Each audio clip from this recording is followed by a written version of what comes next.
Hello, and welcome to Saving People Queering Things, the supernatural podcast where I was never in your. Today we're pulling up to season 6, episode 19, Mommy Dearest. I'm your host, Noah, pronouns he, him. I'm Elayna, pronouns she, they. And the question of the day I have for my co-hosts is this official confirmation that Cass bottomed in Free to Be You and Me? Oh my, I don't know that I was prepared for that question.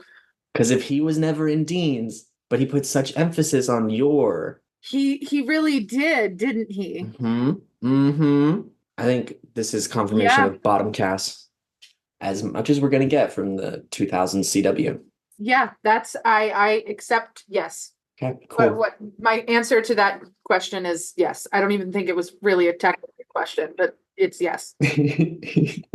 Wasn't a great one to spark a lot of conversation. Yeah, it's the best thing about this episode is that moment. Beautiful. I agree. Thought about asking if we've ever bottomed, but that's a bad conversation starter for today. That's an off podcast conversation. The viewers can decide. Um, Wink, nudge, infer whatever you'd like. Infer whatever you must from this. But now that you've met your hosts for today, it is time to catch you up. If you haven't watched Supernatural recently, here's what you've missed on the road so far. First up, Elayna is going to recap the show up to this point. Are you ready? I haven't prepared at all, so let's just go. Don't even give me 10 seconds to think about it. 3, 2, 1, go. So Sam and Dean are brothers and they hunt monsters and they have daddy issues and then, they deal with some weird demons and then there's like a bunch of different colored eyes that all mean different bad things. And then Cass shows up and he has blue eyes and those are okay. And he's like in love with Dean and Dean's in love with him and they have stuff. But then Sam dies with Lucifer and then he doesn't have a soul. And then they do stuff in season 6 and there's monsters everywhere. Monsters as far as the eye can see. Beautiful, beautiful. It's been a while since different colored eyes showed up in a recap. I support it though. I didn't know Cass's eye color was going to come into it until halfway through the sentence, and then there I was. No, that's fair. No one expects actually, everyone expects Elayna to make a Destiel reference. Who am I kidding? Yeah, it's like minimum once an episode. If I don't, I'm Destiel Elayna. It's my identity. True. Not to make a community reference in the middle of all this, but it's my whole identity. Anyway, now Noah is going to catch us up on this episode. Let me know when you're ready, friend. I'm as ready as I'll ever be. Love it. 3, 2, 1, you. Okay, so the boys come into they're trying to track down Eve, the mother of all monsters, and so they get Cass out of Dean's ass, and then they are teleporting over there. Then Cass is depowered for the whole rest of the episode. Whoops. And he gets his feelings hurt by Dean, which I feel like is very important to mention. And then Dean and Cass get into like a weird divorce arc starting. Love to see that. Then they track down the mother of all angels. They get they convince her to buy Dean, who put the Phoenix ash on his neck, and then they kill her. Well done. That was tight. Knowing what I know, you referring to this as the divorce arc is a very triggering thing. I'm sorry. I know it's happened. I know it's coming. If you think this is a divorce. No, I know it's gonna get so much worse, and I've got so many mixtape songs ready and waiting for that, but I don't want to see it. I don't want to see it yet. It was a good recap. I try. Thank you. But now that we've recapped everything within the known universe, it's time for us to pick some music to accompany us on our journey. Here's what we've got this week. Am I just gonna jump right in with the Tortured Poets one? We just gonna go there? Is this the first Tortured Poets one that's made it on the podcast so far? I think it might be, and that's why I'm like, I don't know if I want to waste that on this episode. Is Taylor Swift ever a waste though? No. Oh wait, actually I totally forgot. Last week we basically all did Taylor Swift songs. Oh good. Except for me. From Tortured Poets? Who's Afraid of Little Old Me? Yes. And Dang it, that I Hate It Here is also on Tortured Poets. yeah. Sorry to burst your bubble. Gonna go with Who's Afraid. Well, you can blame Beth for that one. Thanks, Beth. Love you. Woo! If you want to fight, call up Elayna. Wasn't my fault. I'm gonna jump ahead and throw in my mixtape suggestion. First, I had to pick Eyes Closed by Imagine Dragons, which I feel like kind of relates to how Cass and Dean are both feeling this episode, because Cass is depowered and a little frustrated about how much more he could get done if he had his powers and his full abilities. but also Dean's confidence in every interaction he goes into. It just works. And it's a fucking Bob. So I love that. Well, I feel like we need a Jefferson Starship reference, but I don't know any of their songs. that's also fair. We support that. I'm so sorry. No, it's okay. I just had to check up on the Dallas Stars in their playoff series, and they've tied it up 2-2. Two Dallas games, two Stars, games. what sport is that? Hockey. Oh boy, everyone I know is in love with hockey now. It's like they're all trying to tell me something. It's pretty cool. I'm not mad at it. Because they were down 2-0, and then they came back and won the next two, one of which in overtime. Oh shit. So tomorrow's game and Friday's game are big. Really, I'm editing Chirping Coast to Coast, and Oh, I nice. just need to make sure that my state representation lasts longer than the first round. But I need to catch up on that because I don't even know like what their premise is for that show yet. I'm like, oh, it's good. It's more free form than the rest of the shows we are producing, that's but fun. it's very good. So for my mixtape pick of this week, I'm going to go a little on the nose, and my pick is going to be "The Monster" by Eminem and Rihanna. Ooh, wait, you know who that was written by? You know who that was written by? No. It's my boy John Bellion. Thank you very much. Thank you very much. No wonder that's such a good freaking song. I thought for a second I thought you were going to say Taylor Swift, and I was about to be Oh very. God, I'm sorry. Sorry to get your hopes up like that, but no, it's my Taylor Swift. That is really cool. I did not know that. But yeah, no more girl bossing, only girl mossing. Oh, what's girl mossing? Is that where you like sit in one place in the forest and let stuff grow on you? Yeah, it's basically you just like want to descend into the forest floor and become one with the woodland creatures and enjoy peace and quiet while sipping tea on a mushroom in the woodland. Can it be mushroom tea? Yeah, perhaps. Okay, cool, cool, cool. Now that we've got our mixtape playing, it's time for this week's hunt. Today we are pulling up to season 6, episode 19, Mommy Dearest, through the theme of responsibilities. The vocal changes that I went through in that sentence It was a great sentence. Well done. less than great, but hey, it's fine. Works out. Given the theme and everything, I feel like we'd be remiss to not mention the responsibility element that comes in with how bad Dean feels about not listening to Cas, but how like, oh yeah, but also how Dean Winchester that response was, and like I hate that the monsters know this about him, but yeah. It was a little what the fuck. I was distraught. He feels real bad and doesn't want to give Cas the opportunity to say I told you so, but Cas deserved it the whole time. So is it just me, or are they giving supreme old married couple vibes? oh yeah, very much so. Right off the bat, it's not like Cas lives in my ass, and then oh, Cas, get out of my ass. It's just good. I very much appreciated that. And I'm always excited whenever we get a Gordon Walker reference on the main feed. Right? Yes, we did get a good. Gordon Walker reference We on didn't get his name dropped, but Razor Wire. Wicked. which hurt a little bit. Not gonna lie. They were bragging about how brutal the kill was, and we've talked many a time about how their kills of people of color are decidedly more brutal than they need to be. So Oh yeah, for no fucking reason. yeah. But I do like remembering Gordon Walker, mostly because of Sterling K. Brown, not because Gordon was a great person. Yeah, it's okay. He died on Supernatural so he could go on to a great career elsewhere, which is unfortunately the fate of many one-off actors. I say unfortunately. I don't know why I said unfortunately. Fortunately. It's unfortunate that they got off of the CW's payroll. What? Yeah, like no, not at all. That was a slip of the words. I recently watched Hotel Artemis, and he's fucking stellar in that. Oh my God. Jaw on the floor the entire time. I won't tell you where or when it occurs, but look forward to the Leslie Odom Jr. appearance. Are you fucking kidding me right now? Elayna, my boy Aaron Burr, back in the saddle. So zesty. You're going to love it when it happens. I won't even tell you what season, but somewhere in your future is LOJ. Aaron Burr, sir, interacting with the Winchesters. That's good. I'm excited about that. Okay. Damn. We got, speaking of one-off actors, though, we got Amber Benson back.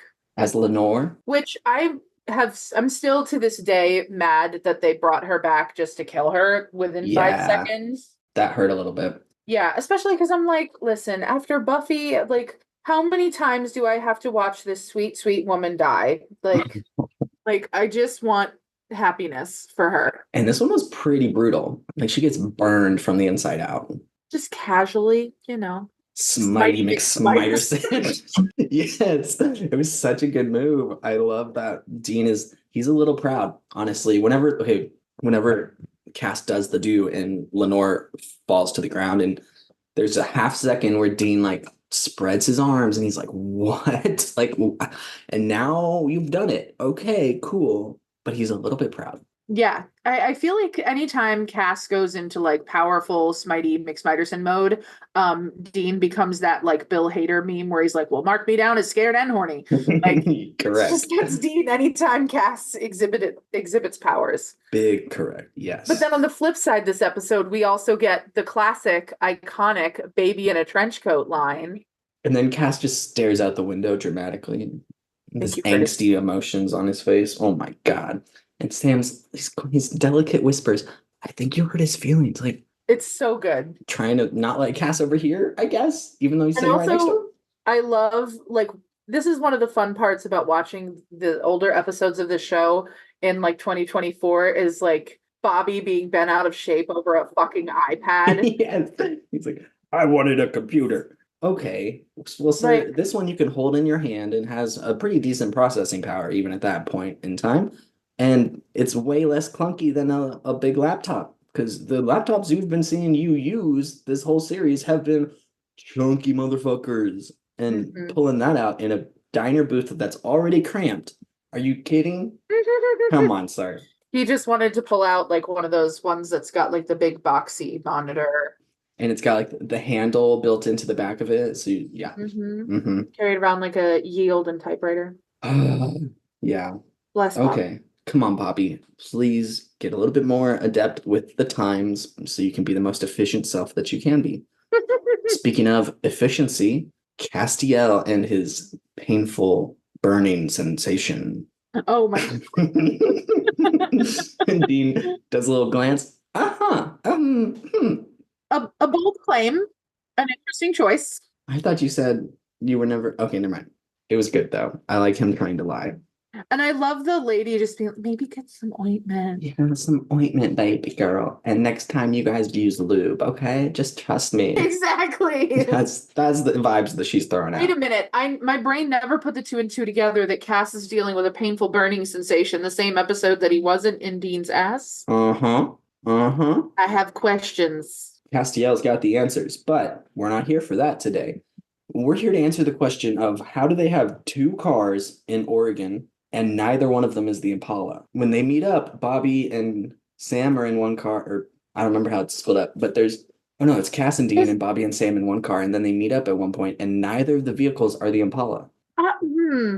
One's a gray sedan of some sort, and the other one's like brown. It's like, I never noticed that. okay, well, actually, I guess Cass zapped them there, and then they had to just find cars. Never mind. That makes a lot more sense. I was sitting here and I was like, how in all the times of watching this did I never catch that? I guess that would be why. Yeah, that would make sense. Now it just sounds like we're whining. You know who whines? Babies. Babies. Like, yeah, that's what I mean. Like the supremely peak married vibes between the two of them this episode. Like Jensen and Misha made choices this Yes. episode that have impacted me and resonated in my life far much longer than they should have. This might start some fights in the comments, but Jensen Ackles and Misha Collins made choices that Oliver Stark took to heart. And he said, you know what? I'm going to do this, but better. Who's that? Oliver Stark is Evan Buckley from 911, who Ah, has okay. been acting bisexual the entire time and has finally gotten it revealed. And it's I really might actually watch it now. you gotta, Elayna, you gotta. It's so good. I did watch the scene. Obviously. I mean, how could you be on Twitter and not? I mean, I'm not really on Twitter. I went to YouTube.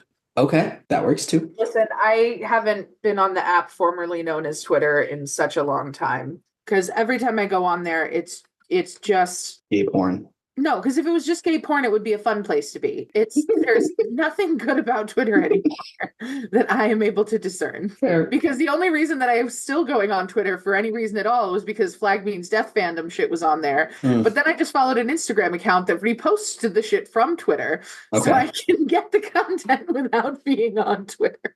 That works. That works. The scene where the boys all go to the bar and there's like, dozens of dead bodies just strewn around the place. Wild, first of all, wild. And then I was so confused at first when the cops showed up and arrested them so fast. And we're like, get the fuck out of here. And then didn't blink at any of the bodies. They were just like, yeah, that's all normal. That's fine. We expected that here, but we're going to take you guys in. Yeah, I've always felt so confused about how that scene unfolds. Yeah. Like they're just like, the feds aren't allowed to do this. It's like if they say that they're the feds, you should give them a second to be like to find out why they're here. Like, why are you just assuming that feds are doing mass murder in their free time? Because all of these bodies are at least 12 hours old at this point. So like you could see some dried blood in areas and some there's signs that cops should be able to pick up on.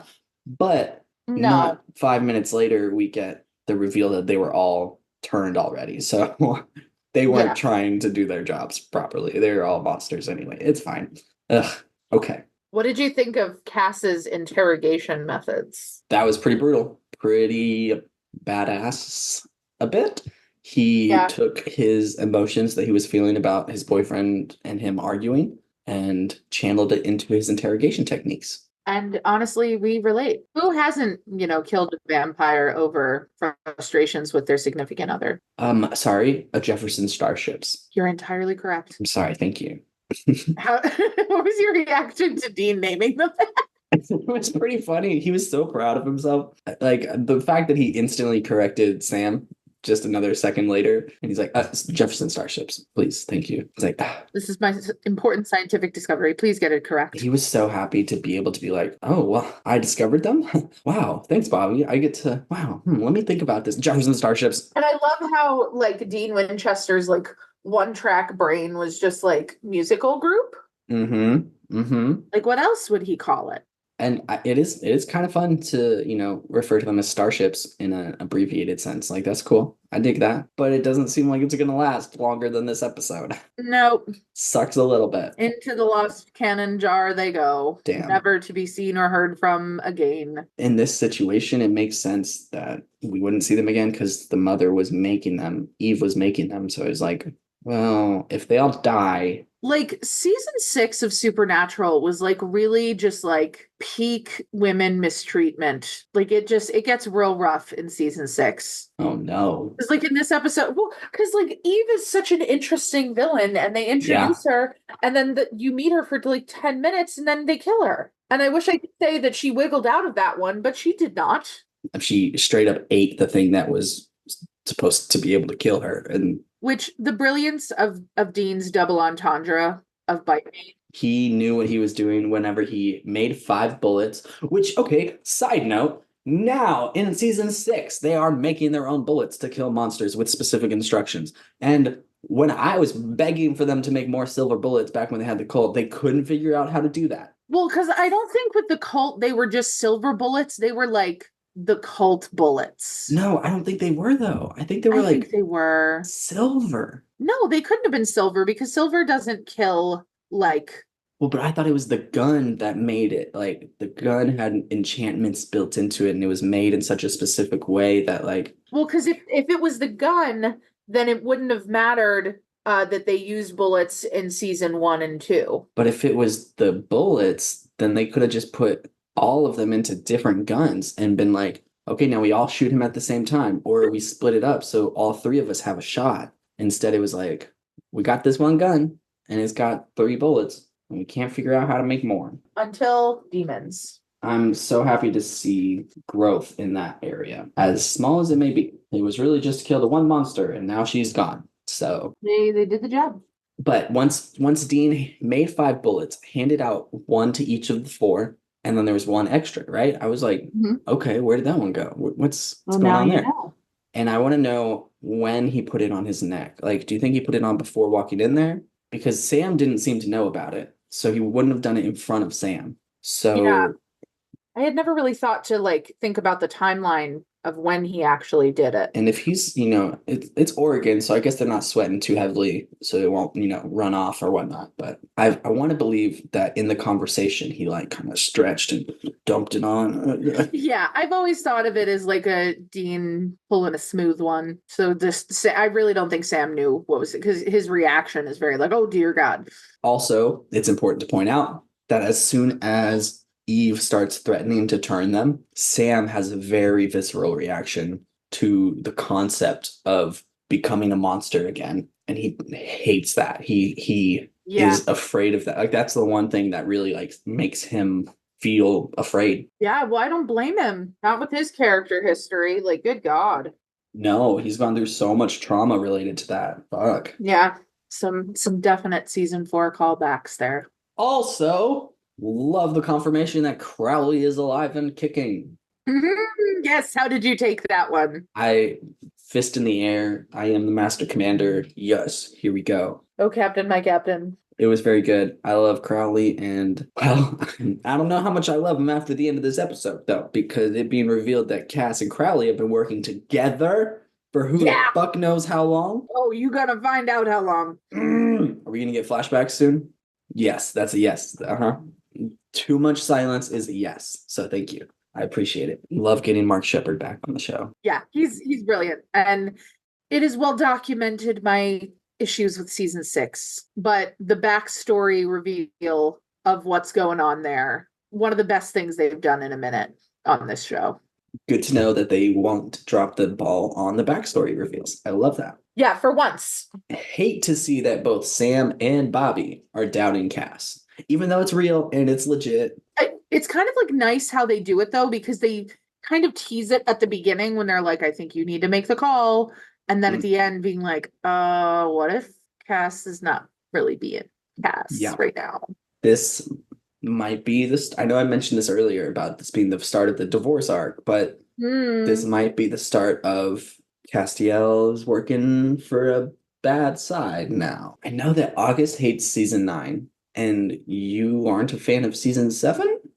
Season 7 is my least favorite without even a contest. Okay, yeah. See, that's what I thought. My thought is that there's got to be something big plot wise that happens throughout most of the season that you hate, and then in season 9 that August hates. So we're so far away from season 9. It's got to be something about them going to space or some shit. Yeah, and season 9's issue, August hates for very different reasons than why I hate season 7. Okay, good. Because yeah, and the other thing is too, I totally get why August like has issues with season 9, and you'll find out why one day. Mm-hmm.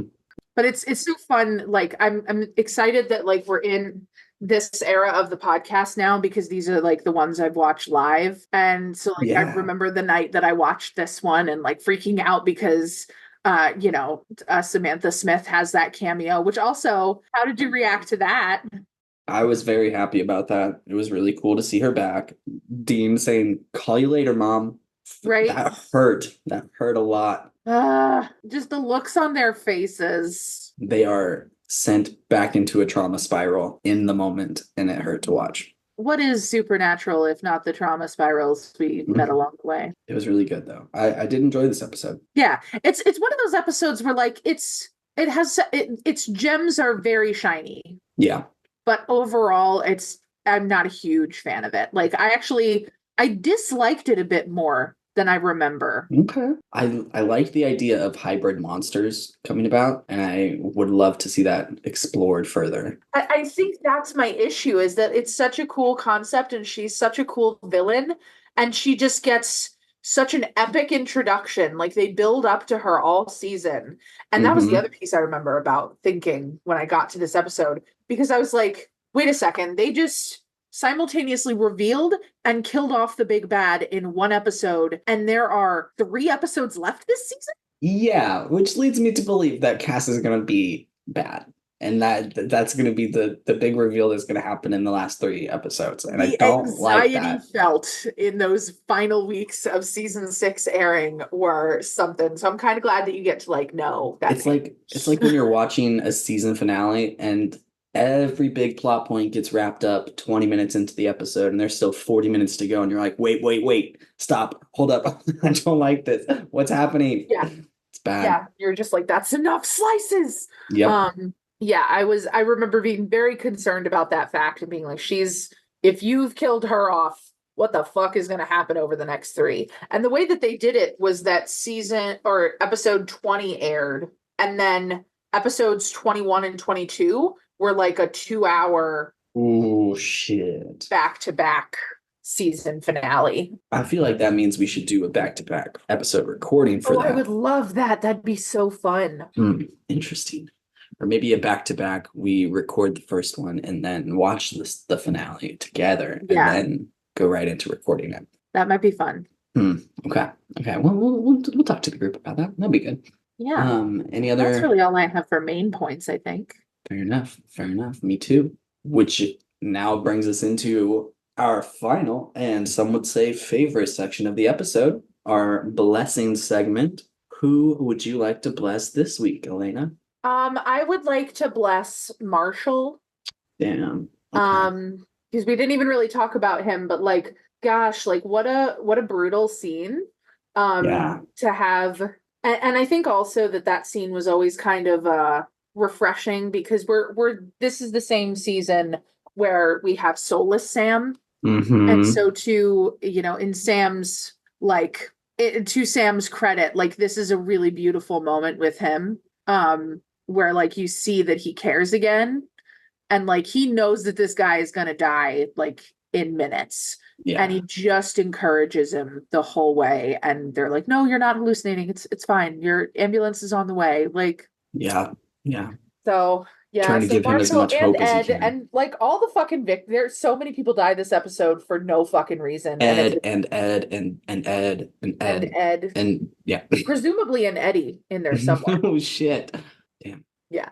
That's my terrible joke for the day. I would have to bless Smitey McSmiderton because I loved him so much. He did some good things this episode, fought through getting his heart a little tortured, his feelings hurt. And bless him now, because... Shut the fuck up, Elayna! Shut the fuck up! And I want him to stay on a good path going forward. No, that was my favorite interaction we've had on this podcast in some time. Yeah, blessings for Smitey McSmiderson. Blessings to Smitey. He really channeled his Jonathan Sims this episode, and I love him for that, and I support it. Nice. Please listen to the Magnus Archives. Please. Oh. It's so good. So I'm told. It's on the list somewhere. And I do believe that is all we have for today. Noah, thank you for our chaotic duo episode. Oh my God, they're always so much fun. It's a great time. Thanks for coming on. No, thank you, the viewers at home. No. Hey, Elayna, thanks. Thanks. But anyway, go listen to Dungeons and Daddies, but then also make sure you are subscribed to Saving People Queering Things wherever you listen to podcasts, and share our show with your friends. You can also join our free Discord server, find links to our socials, and catch up on the latest season mixtapes, all at our website, queeringthingspodcast.com. Also out now, Queering People Saving Throws. Our main crew, along with KJ of Supernatural Opinions, are taking a deep dive into queer D&D adventures, releasing every other Friday right here on our feed. Be sure to ride along with us next week as we explore Season 6, Episode 20, The Man Who Would Be King, through the theme of faith. It all comes back to faith. Thank you all for coming along for the ride, and we wish you a peaceful road until we meet again.